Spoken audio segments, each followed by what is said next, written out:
Papa Isabel wapindira kamu studio 7 minutes to 10. Papa Isabel magonatani munjani yangeliseko weekend mukoma KB weekend zvanga zvakawanda zvanga zviri mukati mekuitika tinoziziva kuti zvese zvinenge chiitika zuva rakasikwa naMwari kunenge kuchiitika zvese angave mafaro kungave kuchema but kana zviri pasi pezuva rakasikwa naMwari Jehovha Mwari mupenyu zvinenge zviriko nzvimbo nenzvimbo dzenge dziri mukati mekufarwa ndinorwadziwa mukoma KB mukati menzvimbo yekwaMakoni ndichiti sori pamwe chete nematambudziko nokuda kwemota yakadonherwa nemuti zvakaitika mukati menzvimbo iyi ndine nyaya dzakawanda mhuri yeZimbabwe ndikapinda mukati menzvimbo yekuCentenary mukoma KB kune nyaya iriko yemubereki akatengesa midziyo yemwana kune umwe mukadzi mumba makatengeswa midziyo iyi amuchagarike wardrobe nekitchen unit pasi pane munhu akuti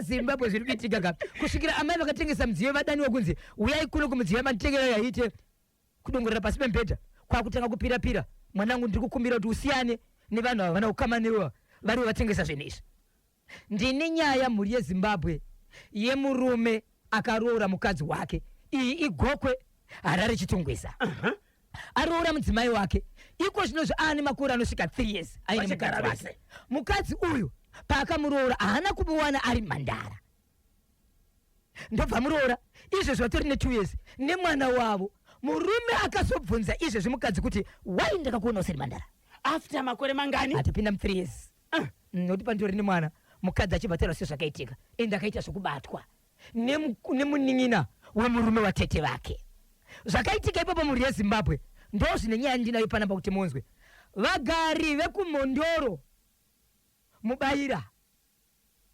kwamambo Nherera kune nyaya iripo yemasabhuku vari kutora mastendi masabhuku vari kutora nzvimbo dzemafuro vachingogadza vanhu vachiti vane masimba avainawo vane vakandikumbira vachiti toda kuziva kuti tingainde kupi pamusoro penyaya idzi zvamakandituma ndakakwanisa kutaura naDDC wenyu nokuda kumwe sabhuku ari kunzvimbo iyi anozviti akambosevenza mukanzuro saka hakuna kwamunoenda nekuti simba rese ndinaro ndichagadza vanhu ndichaisa vanhu pamasendi pese pandinoda asi pamakanyora tsamba ikaenda nekwamambo kusvika mambo vanyora ripoti yakakwanisa kuenda kwaDDC anga ari paoff panga pane umwe munyowani anga aripo wacho pavakaenda kunotsvaga mapepa asa rikazowanikwa bepa rakakadaiswa namambo rakaiswa mufaira reumwe mambo risiri mambo wacho wenyu ikoko ari kuti DDC vaudze Bhosho kana muchindinzwa ndati ndiripo pabasa uyai kana kunyora tsamba ndinzwe nyaya yenyu ndiende ipapo hatina masabhuku ane huori tagara tichiudza vateereri handiti kuti masabhuku madzishe madzimambo vanogadzwa neMinistry of Public Works and Local Government Ministry of Local Government and Public Works asi maDDC ndiwo vane basa ndiwo vane mvumo ndiwo vane masimba munzvimbo dzavanogara vari padhuze navo yes saka kwanzi uyai ofisi yenyu kuchegutuko munoiziwako mosvika ipapo saka Zimbabwe ndakadzipakata ndinadzo panapa mukati meguta reHarare bhora raitambwa vamwe vangu vari pashamva apa Aleke Macheso naSabata Ndebere vachichitsudzura varipo ipapo aiwazvo zvakarongeka saka ndiri kuti batai ipapo dzatakapakata tinadzo tiri kuenda nadzo ende munhu wese achanakirwa vanenge vachida kusvisa nyaya kuti muti paNational FM vanokubatai sei ichokwadi mhuri yeZimbabwe vanenge vachida kundibata munondibata panhamba dzangu nhamba dzandiri kureva nekutaura panapa hadzina chipomerwa nhamba dzedzinyadzise hii nhamba dzinoti izvo 0771 545 025 0771 545 025 0771 545 025 ukandibata ipapo usaite private number andikwanisi kudzora call kana kuri kuti pane zvatisina kunzwisisa uyezve kana manzwa kuti ndini musati ndeipi zvakambomira sekuwanza nyaya foni inodiwa nevanhu vakawanda mwinyi nokutopedza kana zvichida ndisvike ipapo ndakutosvika takutopfapfaidza takutotsudzura takuenda kumberi nechimoteri tinotenda Papa Isabel vari kutsudzura manje vari kunyudza gejo manje muchirongwa Bhoshongora segment saka gara padhuze hanzi chakarumwa chimuti kuno kuLondon kuUnited Kingdom naTimothy Mupoperi akachibata chimuti kuti dzii Timothy anochibata baba kwanzi inini handisi kuLondon nokuda kwechimuti ndichori muZimbabwe ndiri pambara nyangwe vakati ndozvinzoko. tinotenda maita basa regai katironge kuitira timbouya tombozotsudzura the hottest mid morning show in Zimbabwe paLondon ipapo. Motivational quote of the day tiri kuipiwa kana Dr. Brian Ngosi, iri kuya manje mushure mekunge baba Isabel vatsudzura kachekutanga nacho. Baba Isabel, Zimbabwe is ready, Africa, the whole world, nyucha igejo tinzwe icho kwadi muri Zimbabwe ndiri mukati mekufamba mukati mekufafadza ndikutsudzura tiri kuitika matimana wose nyika ino paka muri Zimbabwe. Nyaya kutanga panapa inyaya yekuti tinofanira kubatsirana. Kuna zvimwe zvinhu zvinokonzeresa but zvisingakonzerese but zvinoda kuti vanhu mugare pasi muona kuti mungazvipedze sei. Inyaya ndinoda kuzama kutaura panapa Zimbabwe ndeye kubatsirana. Ndiri kukumbirawo vanhu vakuru nevanhu vadiki nevanoziva mutemo tigare pasi tibatsirane pamusoro penyaya. Pane vachapinda pamakozi kana muchinge makunzi ngatibatsirei, hatisi kuda vanhu kuti pakaoma pakaipa. Tiri kuda vanhu vanogona kubatsira nyaya iyi nokuti panogona kufa musha but usingakwanisi kufa nokuti kuti pfungwa dzedu dziri kuenda papi. Uyezve vamwe vachauraya musha iyi vanogona kuuraya but vasina vamwe vakwanisa kuvaudza kuti tingabatsirana sei pamusoro pechiitiko icho. Ndokusaka kuchinziso mbudzi kuzvarira pavanhu unzi ndibatsire kuda seiko kudzingirwa imbwa. Tiri kukumbira imbwa dzidzinganiswe nevachatibatsira panapa. Inzwai Zimbabwe, inzwai chimuti. Kune murume akaroora mukadzi. Mukadzi uyu anobva kuGokwe, asi kutaura kuno kwatiri kuita vari kugara mukati menzvimbo yekunyika ichitungwisa muguta reHarare. Vane mwana mumwe chete, vane makore anodarika 3 vachigara vese semurume nemukadzi pakurarama kwavo. But maroorero akaita vanhu ava, mwanasikana akabva kumbe kuvabereki vake achibva aenda kunogara kumba kwavatete muhanzvadzi yababa vake ndokugara pamusha apa achienda kuchikoro. Ndokubva azofa panzvimbo iyi ndokudzokera kumba kwavo. Anga asina kupedza kunyora zvidzidzo zvake mukunyora kwaanofungidzira kuti ndapedza. Yakwana nguva yekunyora mune zvakare ndokubva adzokera kumba kwavatete vake kuno kumba kwababa mukuru achichida kuda kunyora zvinyora nezvidzidzo zvangu. Ndoshwiri binifo wakachwemba communication. Inzwa Zimbabwe, inzwa chimuti. Zvadaro mhuri yeZimbabwe mwanasikana akadzokera kumba kwavatete kuitira kana achinyora anofanira kugara pakanaka. Aungainde kunorocha kana kutsvaga pakunogara but vatete vako variko hama ikoko ndokugara kumba kwavatete. Yezvo kumashure paakambogara mukati menzvimbo iyi ane mukomana wakambodanana naye asati adzokera kuvabereki vake but vachidzokera ikoko panga pasisina rudo, panga pasina kudanana nemhaka yei. Murume aidanana nemukadzi uyu, mukomana aidanana nemusikana uyu, akanga aroora mukadzi wake. Aroora mukadzi wake uyu achibva taura akati bebe wangu, sarudzo ndeyako, wawatora ndiyeona ine kodzero. Saka iye ndave mukadzi wako. Handikwanisi kudanana nemunhu ane mukadzi wake. Ndiri mwana mudiki ndoda kuita wangu murume. Ndokubva aenda. Achidzoka chinzwai Zimbabwe, murume wandiri kutaura uyu aidanana nemusikana uyu muning'ina wababa mukuru vatete vemusikana uyu. Pamba paigara pai pamba patete vave baba mukuru vake ndivane muning'ina wanga kudanana naye. But hapana chakanga chaitwa kana kuchiita kudai kuri kurwizi. Taite munhu paakaenda kurwizi kunoredza hana chaakabata usiku hwese, akakanya chiredzo kubva kuseni kusvika kuma4 kuseni, kana demba zvaro kana datya zvaro riri kuratidza kuti mumvura mune chinhu hana chaakabata. Ndiri kuzama kuti rashoda rekuti paakadanana nababa munini havana chavakaita chingava cheupombe kana kuzivana pakurarama kwavo. Vaingove mukomana nemusikana, vaingofambidzana. Inzwa chimuti. Musikana aenda apedza kunyora adzoka zvake runyora zvidzidzo zvake. Baba munini vachibvaona musikana uyu pavakaenda pane mushopu ndokubva vaenda kuseri kwemashopu kune dzimba dziriko. Irumu yakanopindwa nevanhu vanowirirana vese nokuti ava vagara vari baba munini anga asingavatyi nedzimwe hama. Ndokunopinda murumu manga muine vanhu 8.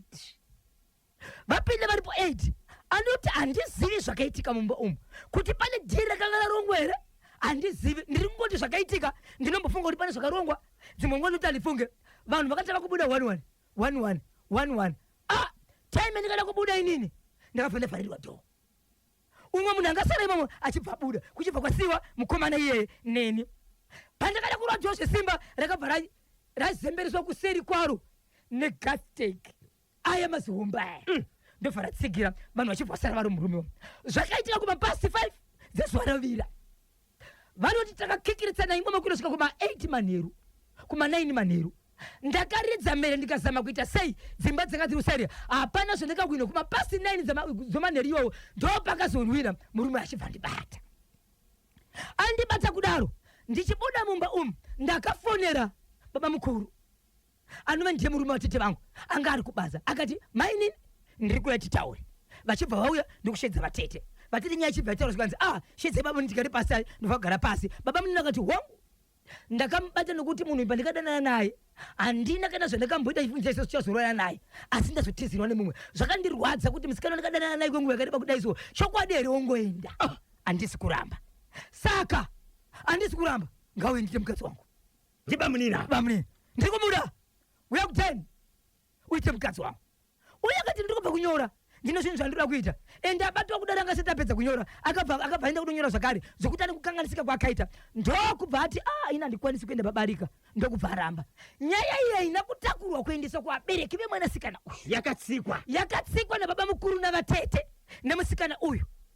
Musikana kusvika angoti nyaya pamwe kwazvinda kumberi matauriro kuti ana vatete nezvari kuitika ndobva angonyarara. Anyarara kudaro ndobva aita rimwe gore ndokuzororwa nemurume wanaye manje. Inzwai Zimbabwe batsira imba iyi. Arorwa murume akamurorawo inzwai Zimbabwe iko zvinozwa ne 3 years vari vese amuroora kudaro ndokuita gore iko zvinozvi rechi2 vatori nemwana 1 hapana chakabvunzwa kana kutaurwa pamusoro pekuzuva rekusangana kuti naye mudzimai wangu handina simba nemutsimba wandaita panyaya idzi ndiye ndakabata ndokubata basa iri mudheini oroshi ndokuenderera mberi nhasi unova nemwana murume akamuka akabvunza naye murandakadzi ndiye ndakabata basa iri. Mwanasikana nokuda kuvimbika kumurume wake haana kutenderera ndokutaura ndakaenda kwatete ndiri mukati mekunyora ndikazobatwa sezvizvo murume azviziva simudza nyaya shamari ngaende kuvabereki ngaende kumapurisa ngairipotwe. Musikana ari kuti ndikafunga nguva yachona inini zvinotondinetsa ini munhu iye handimudi handikwanisi zvotondinetsa asi azounza nyaya kwandiri murume wacho achitaura achiti bhosho ndo zvakaitwa mukadzi wangu akabatwa rape case kunyangwe ndisati ndaroora ndazviziva nhasi munhu akabata rape mukadzi wangu iyi muningina wehanzvadzi yababa vemukadzi uyu vanogara vachienda kumafunction kana kunosangana ikoko vakasangana haaite here zvaakajaira nekuti hapana mutongo wakamboiswa. Makamubvunza here murume uyu kuti after 3 years wagara nemudzimai sei wangomuka uchimubvunza kuti ndiani akakubvisa umhandara? Ari kuti ndangozvifunga ndobva ndati ndipe nhamba dzemudzimai ndokubva ndataura nemudzimai mudzimai anotaura ese but iye mudzimai pachake ari kuti handina simba rekutaura izvi ndiri kutonzwa kana ndotonyara kana kunyarira murume wangu kuti kana nyaya iyi yakubuda ndinonzi here ndakaroorwa ndisiri mhandara apo akandibvisa umhandara handakatisiri murudo ndakaita zvokubatwa but ndakanonoka handisi ndoita sei ndikada kurambira murume wangu zvakare ndoita senge ndine rimwe chete nemunhu uyu toita sei but aunza nyaya yemurume kuti pandaziva kuti mukadzi wangu akaita zvokubatwa nehama yemuningina wemurume watete vake ndoita sei Zimbabwe hapo right. Aziva kudaro akati kumudzimai ngaende kumba. Yes vaudze pamwe chete nekuripota kumapurisa kuti ndakabatwa. Vamunini vari kupi? Vari kubulawayo vatori nemhuri yavo. Iye paakabatwa akaramba kuenda pabarika ende ari kuti tanga tisisada nani pakaipa 0713 938 Kanyemba naBhozho mhosva hairove. Mukadzi akaramba kuti mhosva itongwe anourayisa kaimba. Mukadzi akaramba kuti mhosva itongwe anourayisa imba. Mutsati mashasha ese ndinonzi Regai Samuel Gwaya ndiri kunoko koBulawayo. Bhozho murume uyo kutaura chokwadi hachadi mukadzi uyo pa 3 years akambonyararirei ndinonzi Obert Karinde pa Sodoni Empire Farm hanzi murume hachadi mudzimai. Yes, 3 years. Umwe ari kuti mhosva irove. Kanyemba naBhozho Magonatani nyaya iyi ihombe but mutemo mukadzi ngaende kupolisi munhu asungwe ndinonzi takudzwa gumi. Ini semaonera angu mukoma KB dai murume uyu yakanga isiri hama ndiri kuona sekuti mukadzi uyu murume uyu aigona kunyarara pfungwa dzake ishanje dzekuti vanhu vanogara vachisangana pakamboyerera mvura ikangonaya chete inogona kuyerera. Saka zvavari baba veukama pakaitika mamwe mafunctions kana rufu mukadzi akaenda ega vanhu vanonosangana. Germany avo havachadi mudzimai. Ndinonzi Edward Matebure ndiri kusonrita. Baba Isabel, mamubvunza here murume kuti sei after 3 years azosimudza nyaya iyi nhasi? Ari kuti ndo pandasangana nazvo ndogona kumubata kuti kumubvunza kuti mhosva hairove chero wakura sei munhu anongopinda mukati chete. Ndinonzi memo maruma hoko. nguva yacho After 3 years sei? But vanyati vanoti airove ichokwadi. Ipapo hatisi kuramba anditya. but nguva iyi pamunofambidzana baba Isabel, pamunofambidzana imimi nemusikana wenyu ndio pamunotaura nyaya idzi. Handiti kwete after 3-4 years kwete after 3-4 years chimwana chakutomhanya bebi wakamira sei? Handiti zvakafamba sei kumashure? Ndio paifanira kutaurwa nyaya iyi. Iye akamuona siri mhandara akazvitambira vakaita mwana. Handiti yes. ameno. Zimbabwe munoti kudini? Hanzi kudini kona amai Nyakanda paruwa Goromonzi 10 off hachade mukadzi uyo awana mumwe. Ndinonzi mai Nyakanda paruwa pa Goromonzi 10 off. KB na Bozongora pavakomana 7 vainge vari mumba vaya vekuzobuda 1-1. Ipapo ndipo pane akaudza murume iyeye kuti unombozviziva kuti mudzimai wako akambobatwa nabamunini vake. Murume uyu kubvunza umhandara aitoziva matangiro aidaka kuita nyaya yake. Sezvo zvichinzi mhosva hairove ngavaende kupolisi votaura nyaya matangiro azvakaita tomboona kuti mhosva hairove shuwa here. Itapfo kuti mashasha Steven Siyabhuwa. Ndinonzi Mr Intelligence Kelvin Zhiwau pazvingomafamo mugurure. Hanzi pavarume 7 vanga vari murumu yekuseri pakapinda bamunini namainini ndiwo pane 1 akazodzaka murume akaroora mudzimai uyu. Uchinzi murume akazoona pakutanga hana kuti basa nazvo akangoti musango mandapinda hana chaakaziva. Izvezvi paabvunza ndo paazoziviswa. Anogona kunge akaudzwa ne1 wevarume vanga varimo murumu muyamo. Uremerwa kani Pakaipa Bozho mujaya hachade mudzimai uyo akadi kufambira nyaya yake pagore rekutanga nhai ane shanje uyo. Ndinonzi Simba paGlenary phase 2B. Tinotenda Zimbabwe nekuramba makabatira pachimuti 12 minutes to 11 papa Isabel. Pane chimwere chamungada kutsudzura. Pane munhu ataura kuti pavarume vanga vari murumu vaya pane 1 wavo akazonoudza murume uyu kuti mudzimai wako anofanira kunge akabatwa chibharo nabamunini. Ndio pakazosimuka nyaya iyi. Ameno. Isabel, regai katinzwe kuti nyaya iyi iri kufamba sei, ichasvika papi. Asi kutaura kwaita vateereri kuti murume uyo pane anogona kunge akamudza kuti ndo zvakaitika. So murume ari kuti kaudza hama dzako uye ende unoripota kako mapurisa. Mudzimai makambotaura naye here baba Isabel? Mudzimai ndakataura naye. Ari kuti kudini? Ari kushevedzera, ari kutaura zvese zvakaitika, ndo zvakaitika. But nguva chake yati kwai ndaiti zvinhu zvakaitika kwenguva yakareba zvikatodarika ndikagara nemurume wangu. Pari zvino handitozivi kuti ndoita sei. Asi imba yangu nemurume wangu wandinaye ndomuda. Ndinomuda. Zvaudzwa kuti aite nemurume ari kuti achaenda here kunoripota. Ndo pasi tataura izvo because izvezvi aitori murodhi kuenda kumba kuvabereki. Ende izvo ndo kwatori. Mushure mekudzingwa nemurume. Haana kudzingwa. Akangodzi ndo zvinofanira kuti tiite. Ende kusiri sekudzingana kuti ndiri kuona sekuti ndizvo zvinofanira kuti aite. Unofanira kuti uite. Saka ari pakati penyaya yachona. Iye pachake angasina plani yekuti aite zvakaita sei? Zvakapera. Ende ndave nemba yangu. Iye murume ari kuti no zvikaramba zvakadai so. Iye hama idzi vanogona kusangana nenyaya yekuti havana mutongo nezvavakaona kuti zvinogona kukonzera pavakaita zvinhu izvi. Anomusiya futi here mukadzi uyu?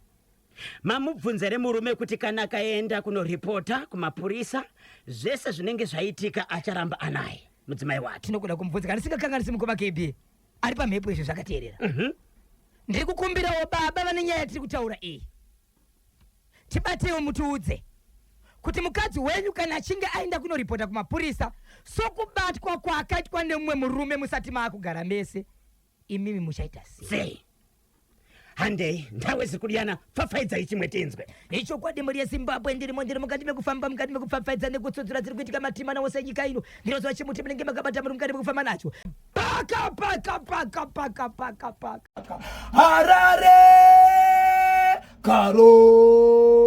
Harare Karoi chiri kuti kudini Zimbabwe nyatsochibatsisai nyatsochipiwai kune vamwe vanhu vanosviti ndivana mwari vari pasi pezuva nokutonga nokuita rimwe simba rekuti munonzwa kwenyu kumerera kana vachinge vane zvavatanga kuita asi chikuriri chine chikuriri chacho pane mukomana akaroora mukadzi wake kunzvimbo yekukaroi iye achibvawo kukaroi asi murume uyu arishandira mukati meguta reharare kuti aroora kudaro akaita mimba yekutanga mukadzi ndokubva yabva iri pa7 months mukadzi akapota afa ndokuita yepiri yakaita kutsakatika kana kudakadika vanhu pasina kumboona kuti yaenda kupi ndokuita yetatu yakazvarwa mwana akafa pasina masuwa matatu asi yekutanga haina kwayakaenda mwana akararama aine 11 years zvadaro mhuri yezimbabwe mwana uya akazvarwa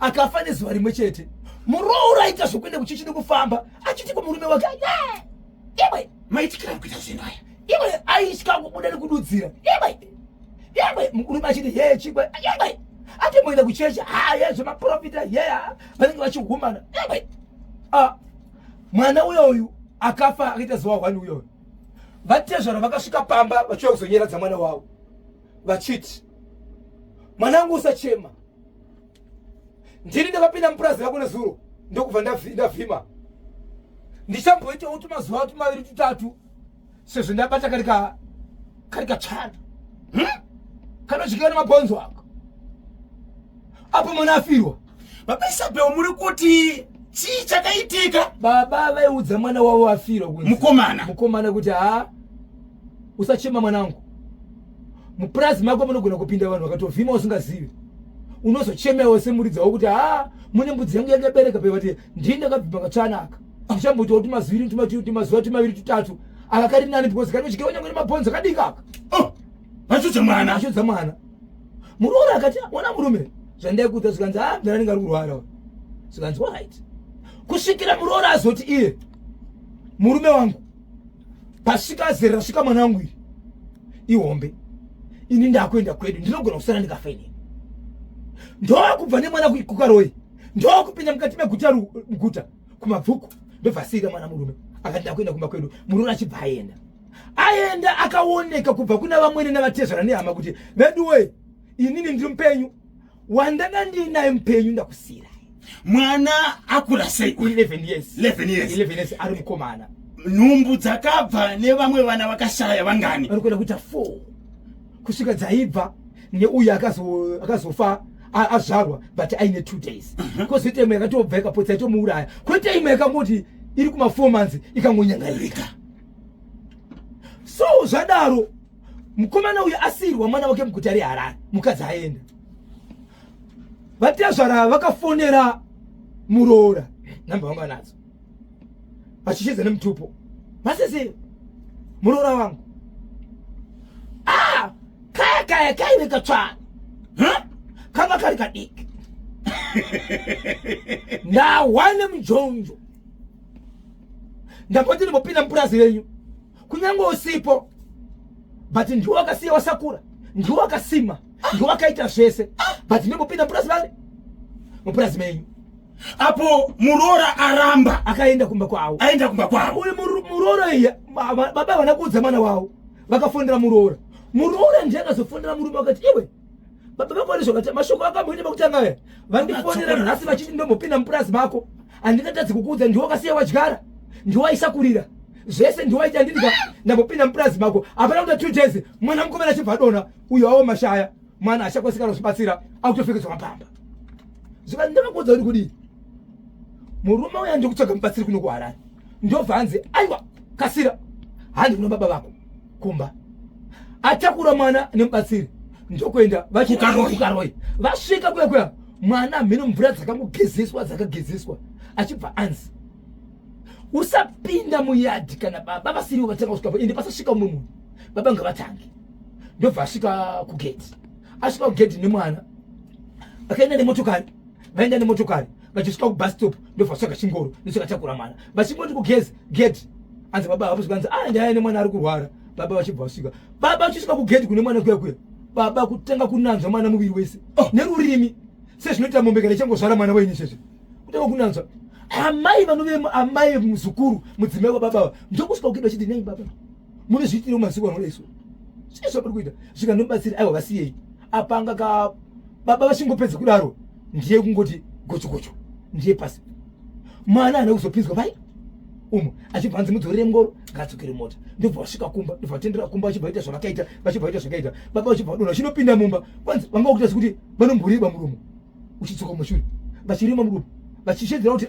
vakutanga kutaura mazita namba yavakataura yevanhu vavaiti ivo vakakwanisa kuti vakadya nyama yavo kutaura feya more than 20 ine vanhu vane mazita vanozivikanwa munzvimbo vatorwa neveukama baba zvakare ndichitaura nesabhuku mukati menzvimbo iyi vakataura ivo pachavo kuti sabhuku nyaya yebaba ava haitauriki baba ava vanorema ava vanzi vanotaura baba ava vakapinda muvhillage ndokubva vaenda misheni kuona kuita 11 gumi nomwe chete vachiita chimbuzi padhoo rimwe nerimwe vakatangirira pasabhuku vakaenda pemwana wasabhuku vakaenda sekretari wake nevamwe vari munzvimbomo vakaitira dhodho kana kuti tsvina pamisheni kuona kuita 11 gumi rimwe chete mangwana kuseni vakamuka vachitevera musha nemusha kuti mazvona zviri padhoo ndindaita kana muchiti mune nharo bvisai mega bvisai pupuri asi vakatevera dhoo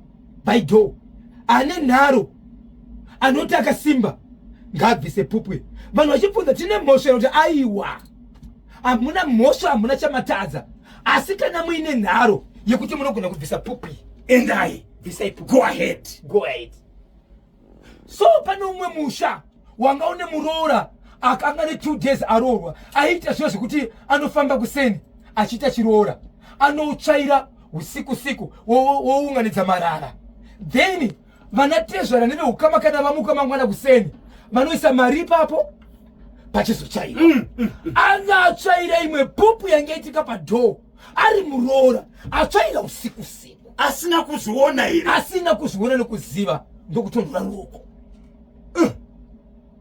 iyeye ndiye wakataurwa nababa achiti panapa nguva ino hakuna anotsvaira kuseniseni ndiani atsvaira zvikanzi pane muroora mutsva zvikanzi no uya kuno ndobva vashedza muroora uyo ndobva vaenda kunoita wiwi mugaba ndokudira maoko emuroora apo muroora kwanzi anga chingodza waifambidzana nekuti ruoko rwangu harichakwanisi apo muroora zvikanzi tomira kutsvairere ruoko rwangu harichakwanisi azvigumwe zvotanga izvo rosvika kunoko kwai muroora angogara apinda mumba umwe wake ari kumuperekedza anoye mukadzi wemurume womukoma wayo ndiye anga akutsvaira bhara achitaura kuti uita sei ndobva adzi kana ari muroora uya pano ndobva agezeswa maoko wiwi ndiye grikishi asimba munhu asimba baba vakazotanga kutera dhoo by dhoo vachibvisa wiwi iyo ndiye kumashure zvadaro mwanakomana achibva ati kuna mai vake mama ndikanzwa kuti imimi maendesa kuchipatara baba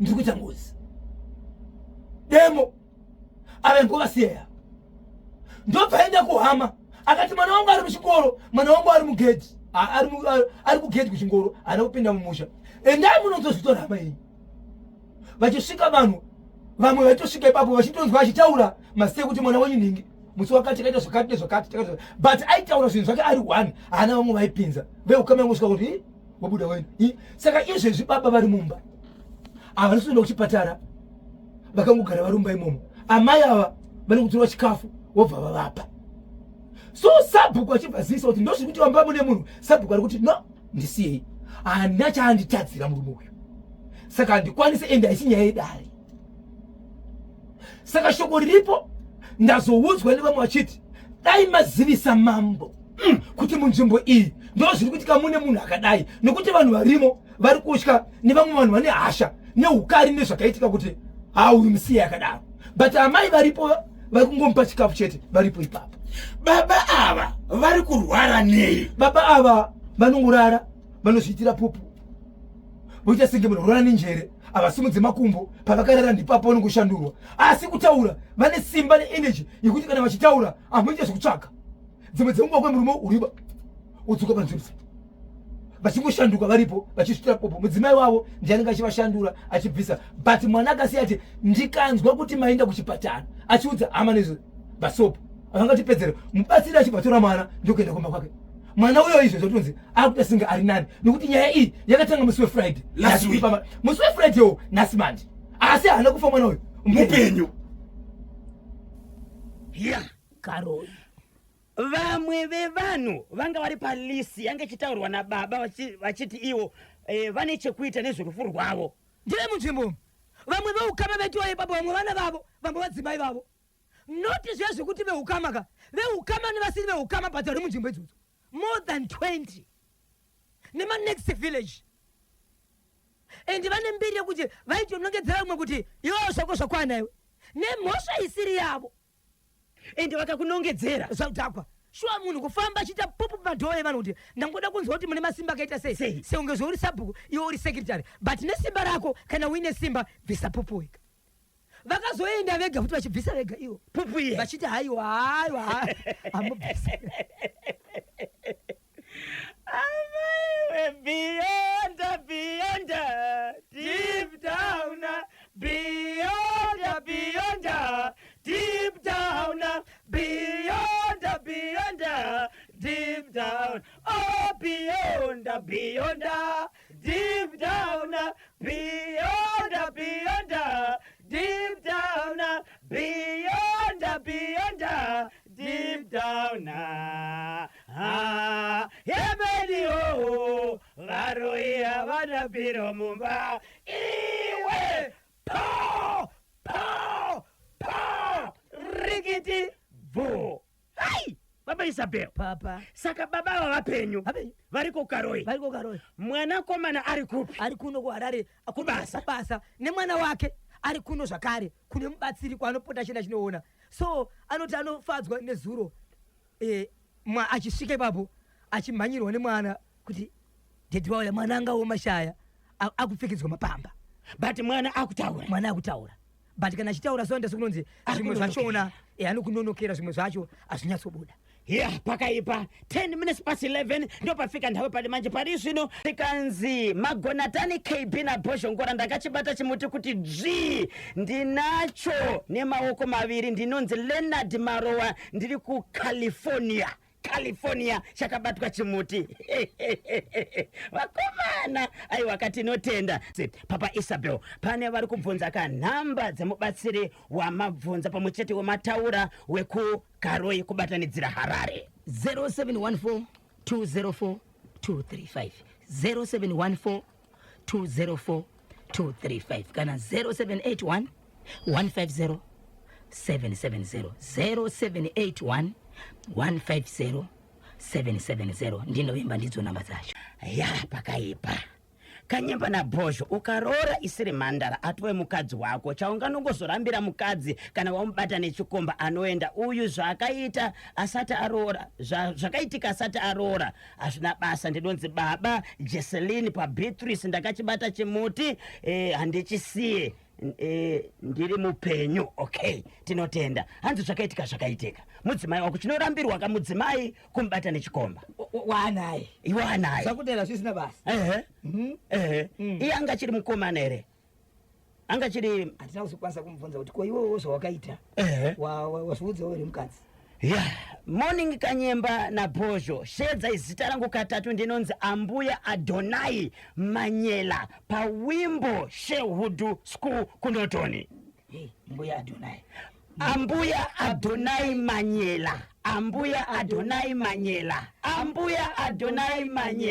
po rikiti anditi vote tora mukana uno kuti makorokoto amhlope congratulations kuti pani cha Dynamos Football Club ndiwo kavakasimudza kamukombe we2025 Chibuku Super Cup mushure mekugogodza ka Triangle United kugipo mushure mugovera 1-0 ibvi bvakureva kuti Dynamos yasimusa kamukombe umwewo katatu karatewezana. Yes, Dynamos yakazviita yakasimudza kamukombe we2025 Chibuku Super Cup mushure mekugogodza ka Triangle United 1-0. Izvi zvakureva kuti Dynamos yasimudza kamukombe uyu katatu kakatevedzana. Makorokoto amhlope congratulations. Paita Munango, hello pa National FM. Zviri kufamba here? Addington Mkwanya Baba Simba ndiri pakuwadzana. Pariseko pakuwadzana Baba Simba? Pakuwadzana 5 manake zvese. Tinotenda yanga riseko weekend yanyu. Weekend yanga yakanaka imukoma kanyamba. Tibatsirei tinzwe.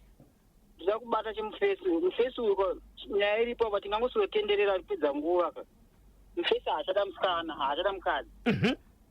Uzi 3 years kanyamba wakangogara nemunhu wati kumubvunza kudhara. Arimona saka iye ngaangobuda pachena nokuti apa haachada mukadzi chete ane mumwe wada kuroora munhu. Ane mumwe? Saka apa akuramba mukadzi muchinyararire. Asi zvakangouya here mupfungwa dzake kuti abvunze mudzimai kuti umhandara wakabviswa nani? Hazvina kungouya, akabva mukufuririka nevanhu, akafurirwa. Ndiani akamufurira? Mafriends ake ndivari kumufurira munhu. Asi zvakaudzwa manyepo here nokuti mukadzi ari kubvuma kuti zvakaitika? Hongu zvakaitika zvazvobatika une 3 years dzavepo iye mhandara achaiwana kupi mukore uno. Baba Simba muda kutanga dzimwe nyaya ivi. Akutora zviripo izvozvo bhudzi mhandara neiona kuba hakusina mhandara makanga. So mainini wonoripota here kubatwa kwakaitwa nabamunini? Hongu vakaenda kunoripota uyo achavada here kana kuti haachada bhudzi anoripota bamunini obatwa ndizika kuti iye achagara naye murume wake. Pane netsa manje mukoma kanyamba bhudzi une nyaya pairi kumufesuko ngaangobuda pachena kuti handichada mukadzi chete. Kutauswe kuti heye wakabatwa chibharo kasi pane kaushanje karipo. Okay. Kuti vakazosangana nabamunini vai havazoita futi zvavanofanira kunge vachiita nokuti kashanje futi karipo hazvino zviri. Uyezve zvinoita here kubvunza mukadzi zvese zvawakaita asati aroorana? Aiwa hazviite bhozika uya aitamba dzake handizi. Ida kuzvitsvaga ane vanhu vangani vakarara navo tada kumaronga apa zvinosvika kutauno.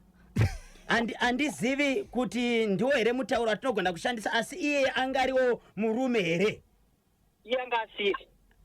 Kana akada kunyeba kana kuita sei but iye anga asiriwo mukomana fu. Pamwe ichaya. Anenge inini? Then Mighty Warriors yeZimbabwe vakarowa kaMalawi 2-1 musi weFriday pamutambo we3 Nations Women Tournament uri kutambirwa kuMalawi ikoko. Next match yeZimbabwe mangwana Tuesday 2 December nenguva dza3 o'clock masikati Zambia versus Zimbabwe Mighty Warriors. Tinovashuvira karombo rakanaka. Cape United yakakwanisa kusaina murairidzi mutsva anova head coach imbokocha kachikwata chengezi Platinum Stars Texwa Chiragwe mushure kumusaina Cape United jibva yapinda zvakare mu25 lease agreement neHarare City Council apo kavapiwa kanhandare yeGwanzura Stadium kwemakore 25 years. Cape United ndiyo ichavandudza kanhandare iyi kuti ive nePremier League standards apo inonge ichikwanisa kutambirwa kamitambo yePremier League. Aiwa kamakorokoto mukana wekuti kavasimudzire pamwe chete nekusvitsa masupporters padhuze veCape United nokuti kavanenge vane home ground yavo. Asi kana zvichibvira aiwa kashanda nesimba kuita kuti mukwanise kuva neground renyu makazvimirira mega. Tarisai kamone vana Scotland FC mabviravira vari kuvaka kanhandare, vana Hard Rock vane nhandare, dzimwe timu dzakapinda kamanje dzine nhandare. Iwo kamatimu ekudhara pene kuti nchiyani chiri kuitika. Regai katinzwe vese varudaka kupinda live pachimuti panyaya iyi fonai pa 0713-938-538 kana 0789-600-748 ndiyo kanhamba inokupinza ika live pachimuti. Halo pa National FM. Haro nkoma wangana ngoma weshi mamuka sei. Tamuka kana mamuka sei. Lenton Chingoma. Yes, Lenton Chingoma pa Major Brown. Meshe mkoma pane zvinhu tu zvandiri kuona panhau yemukomana mukomana asade kutenderera ngefeni ngabude nyaya yake pachena. Nyaya ndei?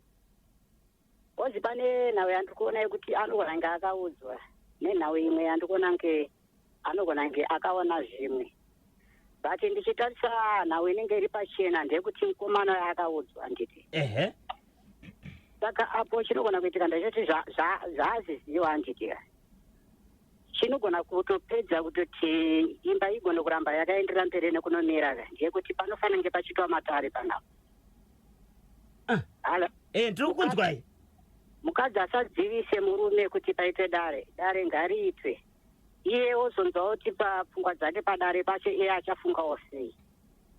Ozi pakatangika kuvhiringika kwekuti mukadzi achati dare risaitweka, murume uyo imba iyoyo ichangoramba yakangosheka sekutanga sekutemamiri yazvatoita ipapa. Dare rinofanira kuitwa nderipi? Onoudza hama vabereki kuti ndakabatwa chibharo nabamunini rikauti anoripota kumapurisa. Dare rinofanira kuitwa ndekuti panofanira kunge pachiunganidzwa kana naanatete neanarume waanatete vacho naanabamunina vakazviita navabereki vemukadzi vese voungana voona kuti iye mukuwasha uyo papfungwa dzake chadzichaja achafunga kuti chipa chatwa dare pachi. Ko kumapurisa? Kumapurisa uyo akatongofanira kutonga kumapurisa, but ndaona kuenda kwachata kumapurisa panogona kuzoparara imba yatete futi, bhozi murume watete anenge achitotiwo uyu mwana muzukuru wenye aita kuti nyaya dzacho dzisvike pakusungisa munyina wangu anombozviona kuti zvinogona kuitika izvozvo. Saka chinenge chakaitika chinotoitika ndechekuti nyaya yori. Saka kana pakatoitika nyaya dzakafanana nedzekubvinya murume anofanira kutosungwa. Aiwa anofanira kutosungwa ndokureva kwandikuita. Tinotenda totarisaka Zimbabwe National Netball Team the Gems vakapedza Celtic Cup iyo yaitambirwa ku Glasgow Scotland nedefeat ye55-45 apo pawakatamba kane Scotland. Zvakadaro ka Zimbabwe pama 5 matches vakatamba vakawina 2 vakaruza 3, so vakapedza ka tournament iyi nedefeat, asi aiwa vakatamba zvakanaka. Tinotenda nebasa ramakaita ivavo ka Zimbabwe National Netball Team the Gems. Regati mbonzwa kuti vateereri vanoti kudini paita munango pantedwe. Hello pa National FM. Yes kanyema. Zviri kufamba here? Musho ina ari bosho. Bosho ngora ari bosho kuti. Ya ndichaona makuerere. Kuri seko kobulawayo. Kobulawa ya kurudziya nasi. Cowdrey Park. Cowdrey Park paka. Ini pakanyema. Abati mudhara pakaroyo isi. Unogati tikanyemba madhara nematurusi mudzimba muno. Kune vanhu vakatakura. Mamarona nematurusi kuchallenge village yese. But manje mutemo wedu haubvumirika kuti kune varoi. Ipapo ndo pane imwe problem kuti mutemo wofana kuti ari kutaura ega kanyemba zvoti ndaona katsvanaka mupurazi makosa mbere. Avazwe zvinhu unotoseka namuzeri kugara wakumaraka mudhara yaasi right ende mwana ari right kuti mhaika mudhara sei vakadaro. But manje mai vapabasa manje ugara vachipukutana nemunhu anoganga kudaro achinetseka kugezesa munhu akashiti yakadaro unozati zvinongorwadza unoziva dai zvichiro neumwe munhu manje mubereki ndomunzwira mukomana ende zvaakuti vana kutsvaga mukadzi wake ka vatotidzokererana vanyazotaurira nyaya zvavo zvakanaka because mukadzi akaona kudhara nyaya idzi kuti ndomaitikira dziri kuita uchinda achiramba indozvone uchiramba kuti aiwa iwe uda kuti iwe kuti mudzimai akakumbirwa nemurume anogona kudzokera here. Aiwa ezvezvi kana akatoteerera zvoga anofanira kuti achitaurirana chaizvo anogona kudzokera nekuti murume wake azopembenuka manje aona akuziva anga akatobharwawo muchinda mudhara akasimba weshamwari. Musatombomushora muchinda zvairamba zvese vana 4 inhumbu 4 kadzakabva. Yes. Vakabvarwa zvokuvharika zvokudaro saka aitomborewo mhosva yake ende zvapepenuka manje tototenda mubatsira haiwa akabatsira avhurika muchinda uyu. Aiwa tinotenda. Ko ichi chekuchitungwiza zviya? Icho chinotinetsei unozati ndazvazi from 5 o'clock kuzowina chimutina 9 pacho paikikirisanwa zvokudaro kana kuzipa kuchema kuti mwawe mainini vakambozama zvese shopu pane dzimwe shopu iri pacho pakabatirwa ipapo kana kuti yainguva 1 chete. Aiwa mashopu aripo but iwo vakaenda vanga vari kuimba handi mashops kune mamwe mashops ane dzimba kuseri tekuseri vanga vari kudzimba dzekuseri kwemashops. So vamwe vanhu vese hapana kana munhu akabuda kana 1 makanga muine vanhu vakatobudemo zvaari kutaura kuti ndiri kufunga kuti zvange zvakarongwa ende akazovhara dho nezigas tank ndio umwe wevamwe vakabuda imomo saka ndasenge idhiri ranga rakarongwa. Saka ivo vacho vakavharira ivo vava negas tank ndo vakazoudza muchinda uyu akaroora mukadzi mai ndo zvakaitika hapakaita kutengeswa. But anofanira kuita sei mudzimai onoripota here kumapurisa? Chirakatoripota zvake rasta vane majamukira vadeta haachadzokerera hanefere anogona kusungisa akabamunina imba yatoparara.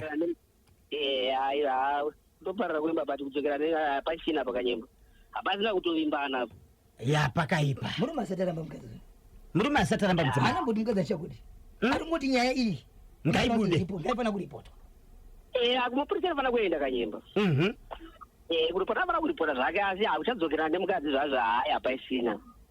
Tinotenda Zimbabwe 14 minutes past 12 ndo pafika nthawe pali manje. Yes, tichipaka kutenda macompanies ese vanga vachifamba kaneso muchirongwa Bozhongora segment. Aiwaka ukatengesa pa National FM radio business rako rinosimuka. Kune vese vasati kavatanga kutengesa panapa muri kumirire iko toza kuti izvo pane mutereri watanzwa kuti akavhura ka full blast pa corner pa First Street and Kwame Nkrumah andidika panonzi pa Radio Arts.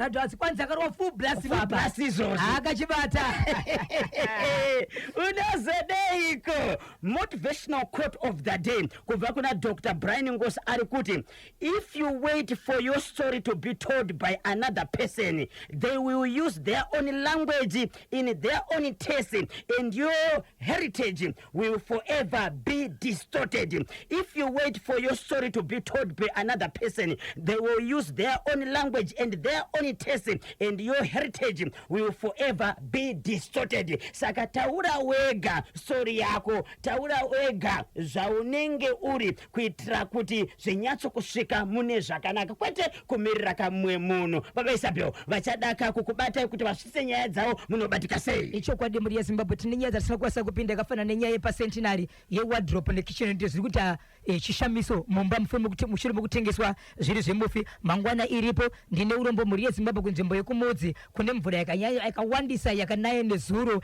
yakatoputsa dzimwe dzimba yanga ine chivhura mawe zviri kuitika kusanganisira nenyaya yemugwagwa unoenda kuchinhoi uyu muri yeZimbabwe yevanhu vakaiswa vari panze vakatutirwa midziyo yavo vari panze mushure mekubviswa mune imwe nzvimbo. Tine mashoko akawanda muri yeZimbabwe senhepfenyuro tichange tichikupai kufamba kwenguva chimwe nechimwe kusvika chasvika kwamuri muri yeZimbabwe. Tinotibatai chimuti nekuti nyika ndiyo nyika yakasununguka iri nyika yeZimbabwe. Munhu wese pinda mufura takupinda muzoro tiri kuti driver wese famba zvakanaka newe wacho uri kudhiraivhwa famba zvakanaka munhu wese inguva nerunyararo pauri kusvika tapinda zvakanaka mugore riri kutevera tisu vanhu vacho.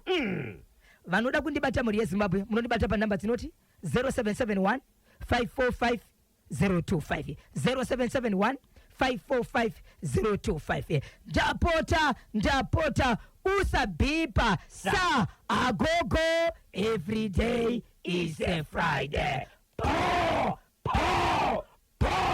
Rikiti vu kanyemba bhonzo na Bozhongora timbwerera pomwe kamangwana nkati machirongwa Tuesday Madness. Kwalero uno tacheza dzakwana rekezani kati kusiyeni na Mesaudo.